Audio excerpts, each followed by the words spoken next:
Bonjour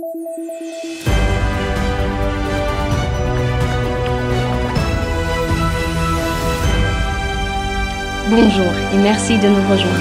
Nous allons commencer l'analyse technique d'aujourd'hui en abordant la paire Bitcoin-US$ et les derniers événements qui ont secoué les marchés. Thomas? Le Bitcoin a gagné 2,1% au cours de la dernière session. L'indicateur Highs-Lows s'est fortement déplacé dans la zone positive. Le prix du pétrole brut a gagné 1,7% au cours de la dernière session. Le stochastique se renforce et donne maintenant un signal positif.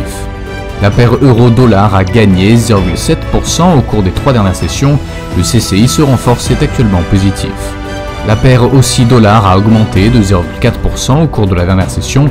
L'indicateur Williams s'est fortement déplacé vers la zone positive. Merci Thomas pour vos idées intéressantes de trading. Les prix du pétrole brut ont chuté après que des données officielles ont montré une forte augmentation des stocks d'essence aux États-Unis en raison de l'augmentation du nombre de raffineries, alors que la demande est restée faible par rapport au niveau pré-pandémie.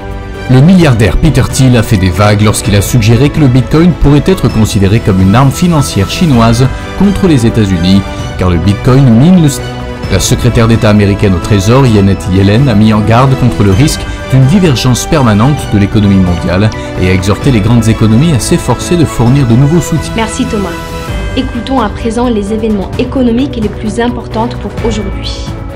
L'indice des prix à la production des États-Unis sera publié à 12h30 GMT, le rapport USDA WASD aux États-Unis à 16h GMT, la balance commerciale de l'Allemagne à 6h GMT, la production industrielle allemande sera publiée à 6h GMT, les positions nettes CFTC du Japon à 19h30 GMT, les positions nettes CFTC du Royaume-Uni à 19h30 GMT. Nous espérons que vous avez apprécié nos perspectives du marché d'aujourd'hui.